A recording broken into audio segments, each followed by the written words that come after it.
we can do this work in isolation only for so long, right? I Mm. can read all the books and I have, and I can listen to all the podcasts. I can build and clean and reset up my altar. I can light the candles and do my breath work. But when it comes to like the fundamental parts of being a human being, we are wired and coded for connection with someone else. So another, piece of that is bringing, whether it's your people or your community into your work, or a therapist or a coach, somebody that you feel like you can trust to hold that space for you.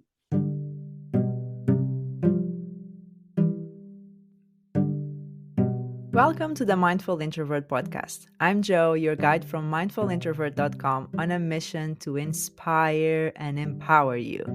As an inner peace and abundance coach, I'll help you slow down, trust your intuition, and explore spirituality for a more peaceful life. Ready to be empowered? Let's dive into today's episode and embark on your journey to self-discovery and fulfillment. I cannot wait to introduce to you my guest today. Korrine Wojcik, they, them pronouns, is a non binary, queer, and neurodivergent therapist and holistic life coach who has spent over a decade helping individuals rediscover themselves and live in alignment with their highest vision for life.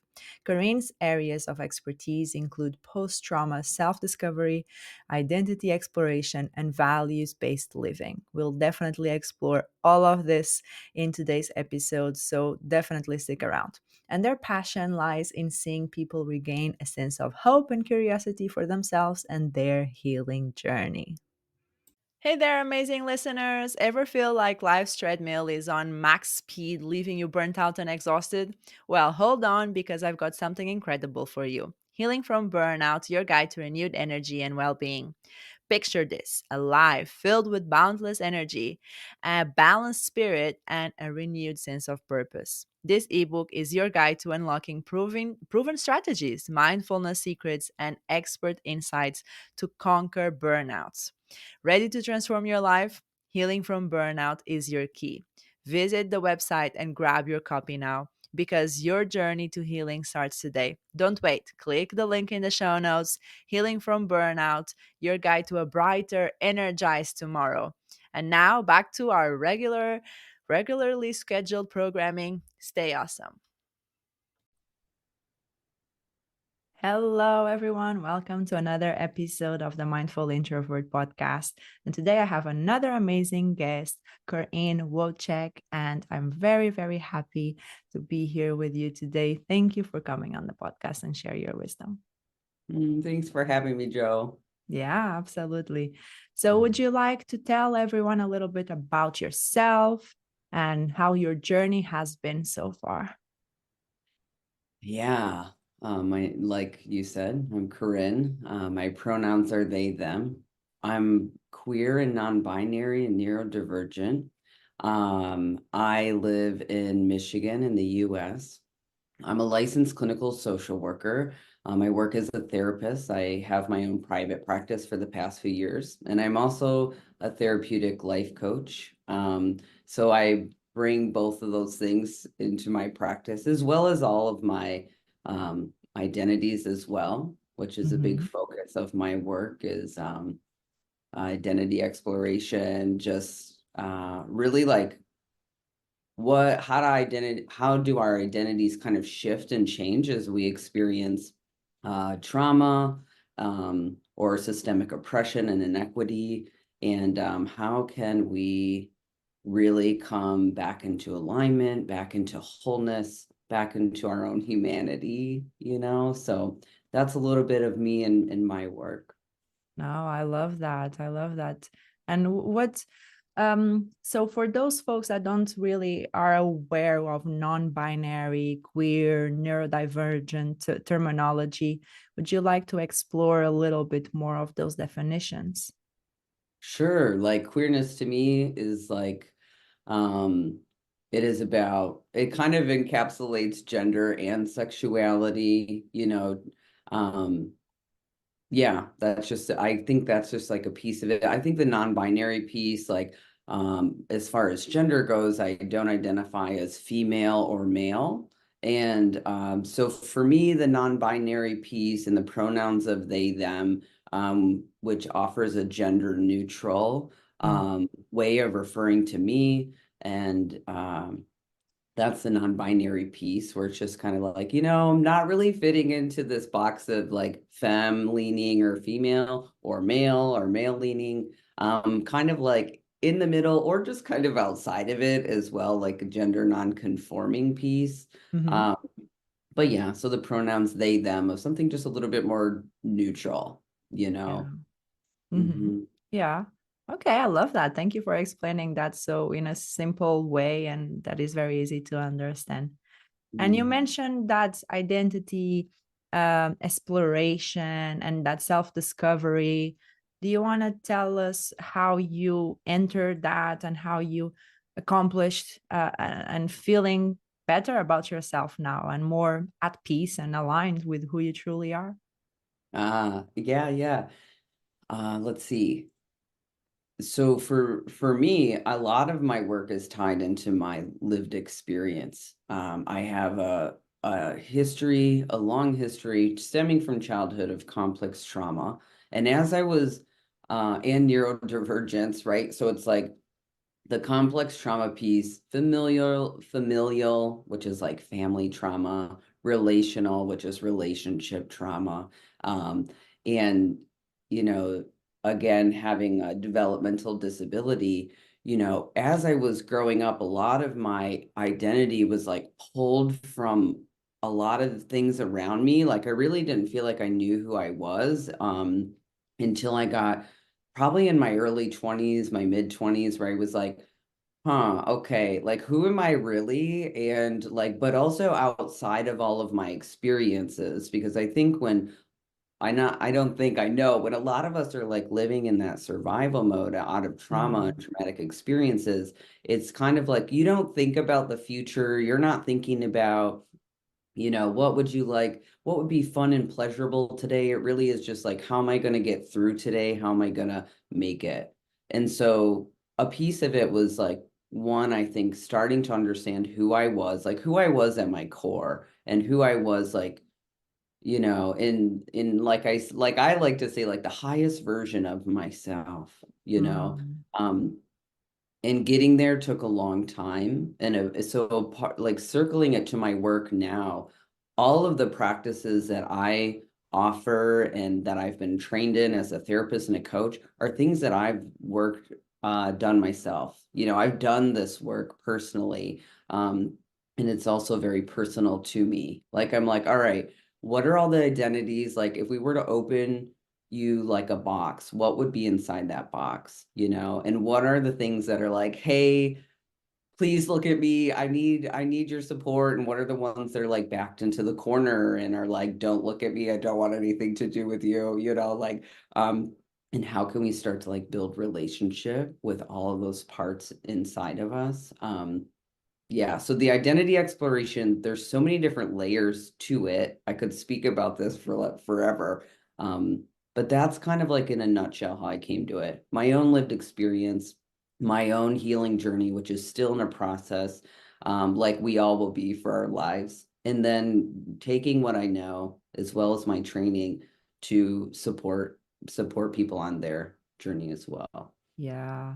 I love the fact that you say that which techniques and things that you actually use in your practice are lived experiences. And I think that's just shows the integrity and it's what worked for you can Mhm. also work for your clients, can also work for so many people, and it also gives them hope and inspiration to see your end result, someone that obviously is still in progress and still in the journey, as we all will be until the moment we pass away, Yeah. but someone that has the resilience and is more in alignment. So that Mm, is really cool to see. yeah. So what would you say? Because you spoke about higher self. Mm. And how would you identify, or how did you identify that higher self? And I ask this because a lot of people sometimes are in that moment of lack of clarity, as you were saying, of understanding who you are and who you want to become. And they forget that higher self. And I love that you mentioned that, because that is a very, to me, I feel like it's a very key important part of it. So if you had to describe what the higher self is, or how you identify when is the higher self speaking, what would you say? Yeah, that's a really beautiful. I love that question. I'll start by like prefacing it that when I say higher self, I Mm-hmm. don't mean to put it as if it's on a hierarchy, because I think Mm-hmm. that's what our brain does, because it's so black and white in that way of like highest self means above and up, right? But when I talk about highest self, I'm thinking about the expansiveness of like who we are on the inside, our humanity, our interconnectedness. And the ways that I think I found that were through one, my own intuition and my gut and my I didn't understand it for a long time, but almost like uh empathicness, or just a really deep level of empathy, which I think was a result of the complex trauma and having to be highly tuned into the environment. But when I got older and I started doing some of my own personal work, started to recognize like my highest self or my core self when when decisions started to become less stressful and they started to feel more open and kind of just aligned. And that's some of the language I like to use, where I'm like, how in alignment do I feel versus is this right for me or wrong for me? Mm, And I think love that. yeah, in my highest, vision for myself, or in that core self, I know it's there because there's not tension or stress, even though I may be feeling anxious or depressed or whatever kind of way, nervous. But at the core self, it's just kind of like all of knowing that all of that can exist at once, and my core self still is there and is in me too, and I can hold that nervousness or depression or anxiety, and I can also say I'm also like so much bigger and broader than this, you know um but I think those are kind of some of the key pieces that where I'm like, oh, there it is. And the more that I started to build a relationship with myself in that way, the bigger and more expansive on the inside I became. The easier I could connect with that part of myself, because it was very far away for a long time. I was probably most likely disconnected, you know. Mm. Hmm. Yeah, that's just beautiful. Just got the chills Mm. because I love that connection with being expansive, and that alignment is not neither good nor bad. It's what Mhm. it is, and it's in alignment. And I think it's also good to know that your alignment is different than someone else's alignment. Yeah, And it's our responsibility to find out what it is our alignment as well. yeah. So I think I love the definition that you use and how beautifully you explained it. Mm. So, and now knowing that you're a therapist and a coach, what Mhm. made you want to have those two um opposing but two different aspects of helping people combined? How is that experience for you?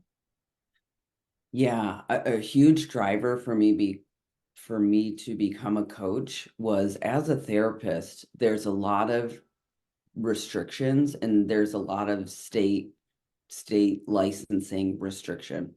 For example, I can only work with people that live in the state Mm. that I'm licensed in. I can only, you know, per the state, use evidence-based program or evidence-based like therapy techniques, right? So here I am as like a queer, neurodivergent, non-binary person, even me looking for a therapist, I'm like, like where are my people? And so one that was a huge inspiration for me becoming a therapist, where I was like, visibility is really important. And then the coaching piece started to fold in when I started to explore accessibility. And I thought coaching can happen across state lines. It can happen across the world. There's more flexibility and like more practices that can be included in coaching that I think are kind of like taboo in therapy. For example, like if I'm working with a coaching client who's I don't know, having a really tough time, struggling, maybe we're kind of in a like a loop moment or not really feeling like we're making momentum, I'll say, you know what? Why don't we take a look at one of my oracle decks, and let's like pick one that you feel great about, and let's like pick out a card and see what happens, right? And in therapy, that's like a pretty taboo thing. Mhm. So for coaching, for me, adding that to my therapy practice was increasing accessibility, access, and like I don't know, just being able to comfortably add in some practices that may be a little bit more taboo in therapy. Although I'll slide them in here or there. Mhm. Yes, yes. Yeah, definitely. And I feel like it's important to talk about it, and thank you for saying the difference and so courageously admitting to what's important to you in coaching as well, because I feel like a lot of people would benefit more from therapy, others would benefit more from coaching, others would benefit from a mixture of both. So Yeah. it's good that there's option for everyone to explore that. Mm. So, how would you say some tips if someone is dealing with a self-discovery moment in their life where they've been through some trauma and they are trying to process it all? They know that they maybe would benefit from having someone alongside them, helping them. What tips would you have for them? What's the beginner steps that they can take?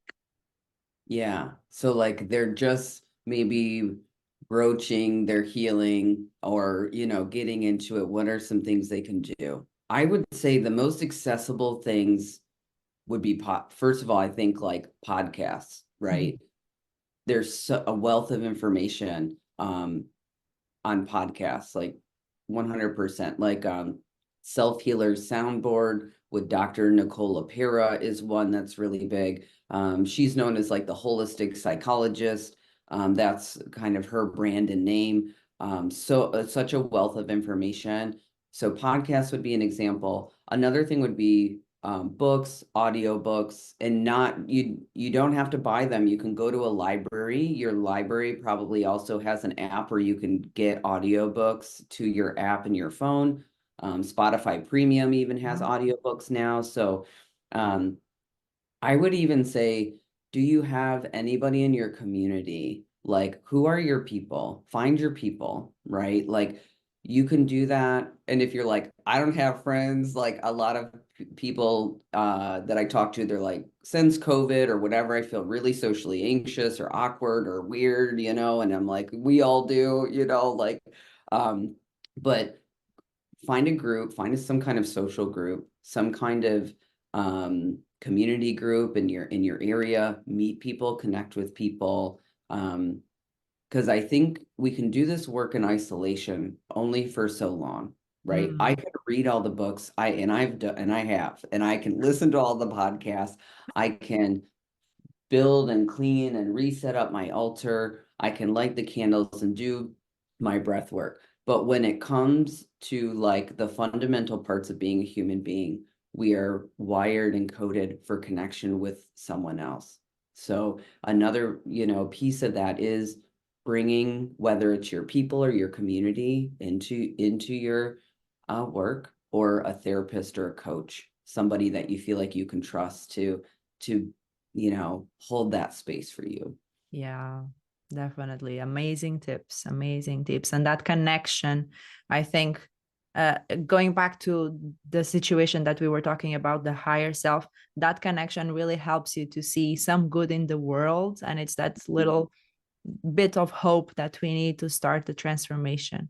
So Mhm. definitely that connection is very important, because then you connect to others, you connect to yourself, and you gain that clarity as well. Yeah. um yeah.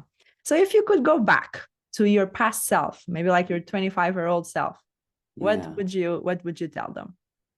Well, that's a good question. Um,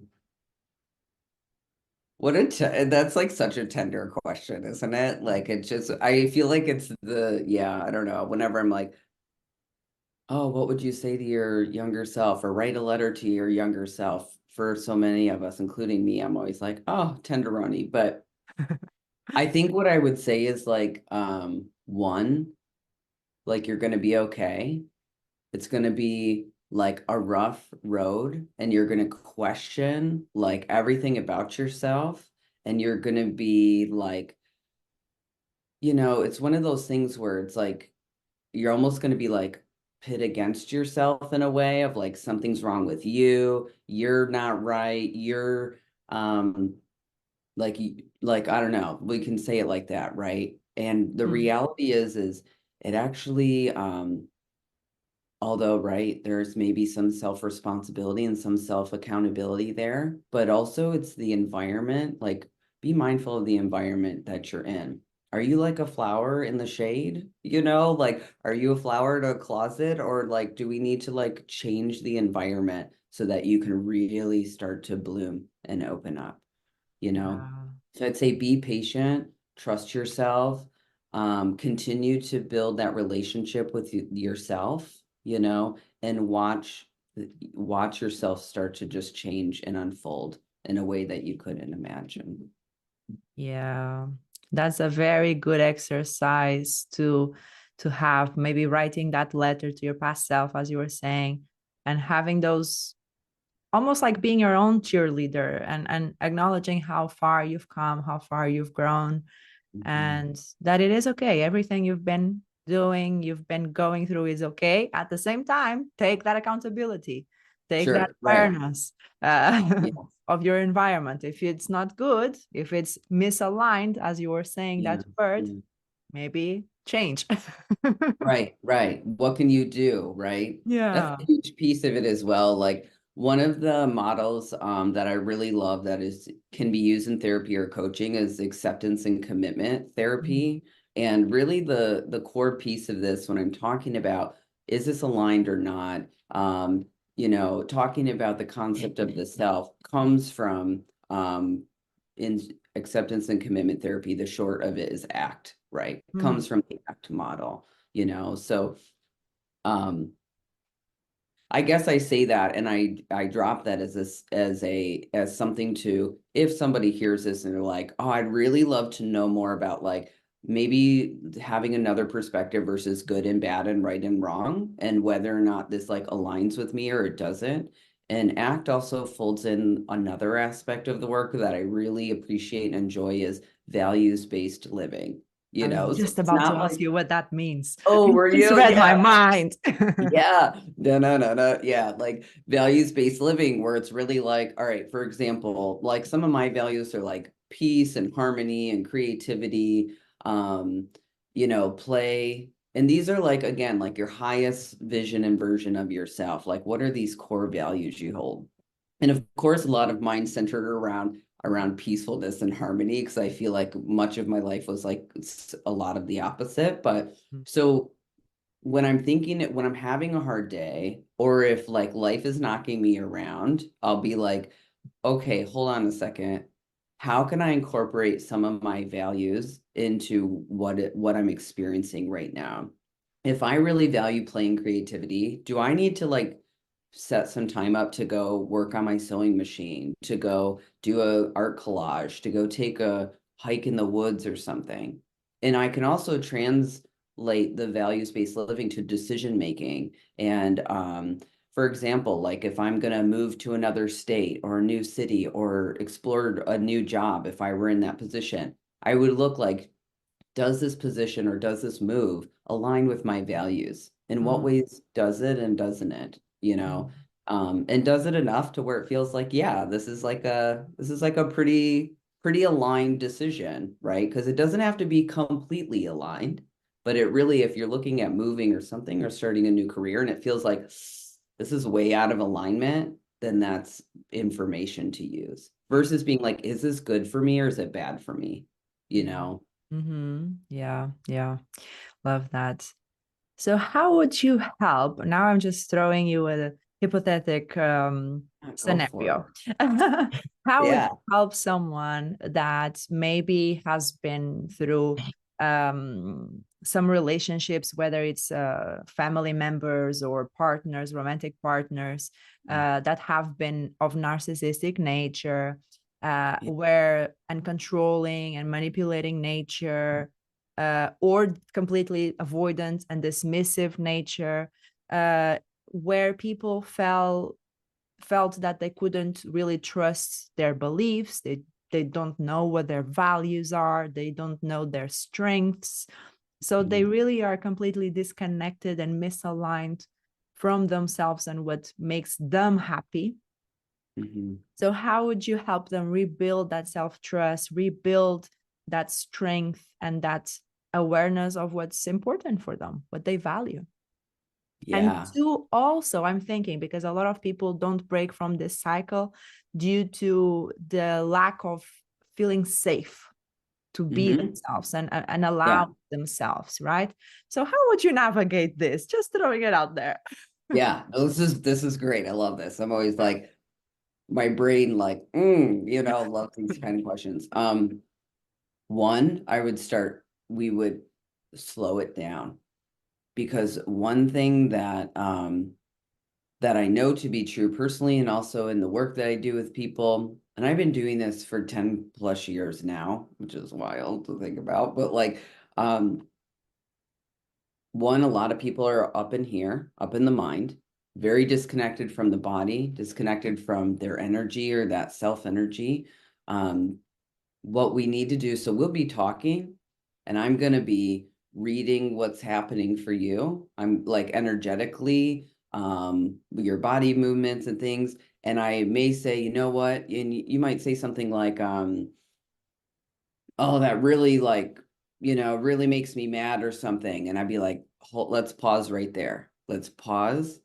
Tell me about the mad, right? Because what we could do is say, well, the story about being mad, right? And so a piece of this is slowing down to understand and feel and draw that connection between I logically understand that I'm mad, and my body is I don't know, it's like tense and racing and jittery, right? So starting to develop that mind body, I would even say spirit or self energy awareness.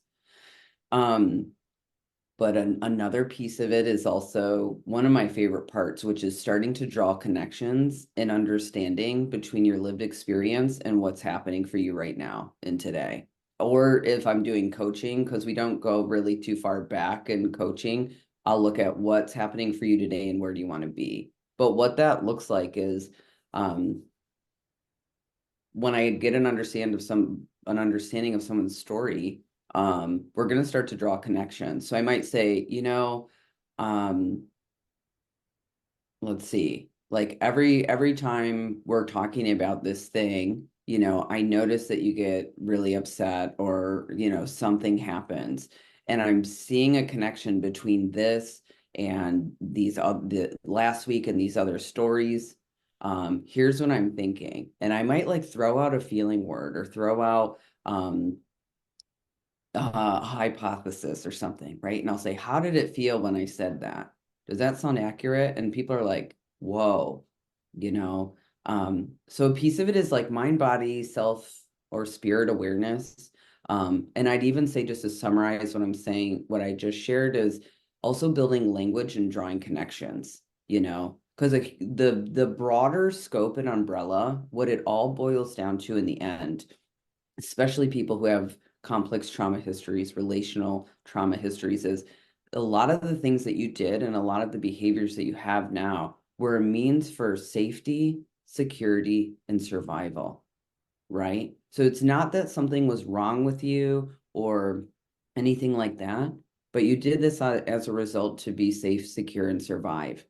And as far as the safety piece, because the world just inherently is not safe. It isn't. Whether your family wasn't safe, but like on a broader scheme, um, multiple layers of supremacy and oppression, the world is not safe for many people.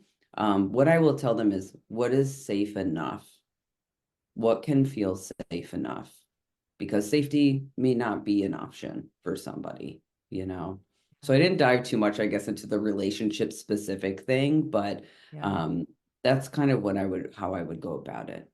Yeah. No, I love that. Thank you. Because for some people, it's not necessarily accepting and dealing with the relationship, but more so dealing with the aftermath, right? Yeah, Having to right. kind of rebuild themselves and rediscover themselves. So I think that holistic approach of mind, body, and spirit that you have, of grounding the person and making them, I think it's also a matter of emotional intelligence, but not so much that these people are not emotionally intelligent. It's more that they haven't found a connection in how to put it into words or express their emotions in a way that is going to benefit them in the long term. I don't know if Yeah. that makes sense.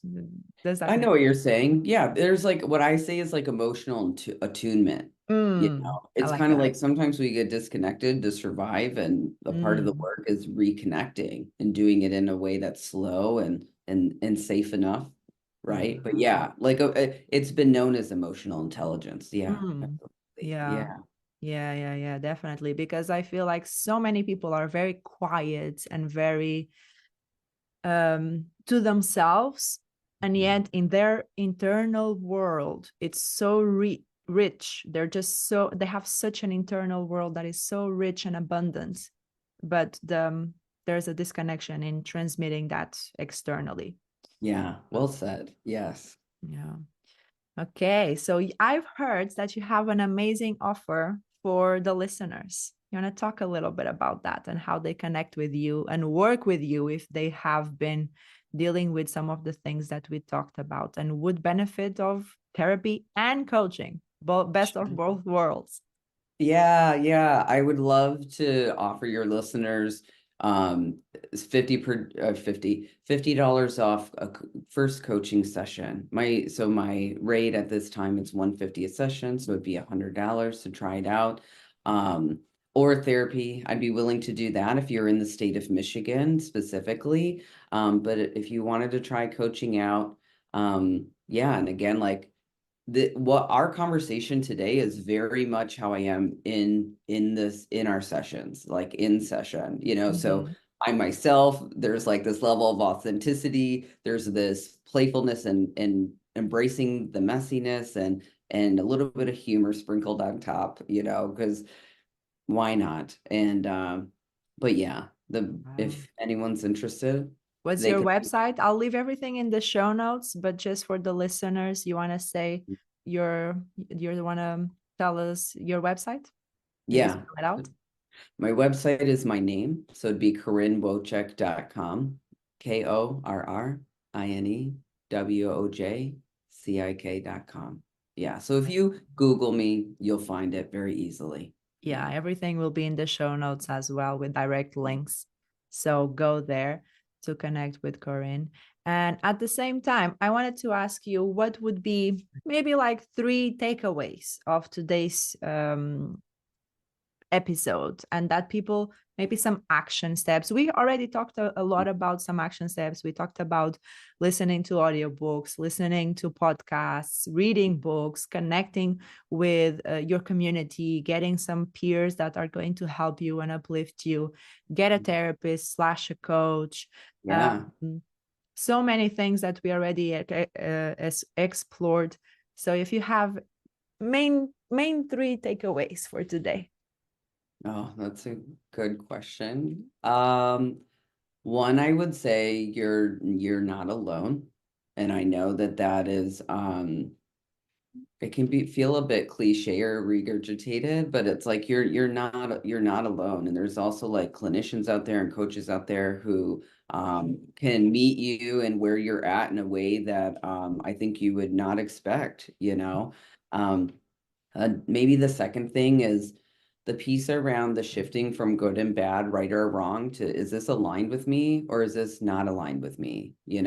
Am I out of alignment or am I closer to alignment, and like, what do I need to do to get closer to feeling more aligned, you Yeah. know? Yeah. Um, and maybe the third thing, maybe I will shoot that ball back to you. What is it? What is one takeaway? The last one, Joe. I don't know. For some reason, I just thought that whatever you desire, whatever is your wildest dreams, and it can be feel safer, feel more loved, feel more connected. It doesn't have to be this, oh my God, I want to own a private jet. No, Right. it can Yeah. be whatever works for you. But Yeah. whatever you desire, start to allow that in. Mhm. Open the door slightly and look for ways that maybe you have overlooked and dismissed, ways that you have been loved, that you have been accepted, that you have been supported. So that's my piece of advice. I love that. And even if it starts with yourself, Yeah. like, yeah, absolutely. I like that. I Was like, amazing. This conversation was very, very enlightening. I loved it so much. Thank you for joining me. thank you, Joe. That means a lot. Thanks for having me. And thank you, everyone, tuning in. And I will see you in the next episode. Bye. Bye. If you are fully committed to your growth, I invite you to book a free inner peace assessment call with me to create an action plan to manifest a life worth living with more inner peace and self love. For more inspiring content, follow me on Instagram at Coach Joanna Calado and subscribe to my YouTube channel at The Intuitive Being. I will leave everything in the show notes so that you do not miss a thing. I'll see you on the next episode, and until then, slow down and trust yourself.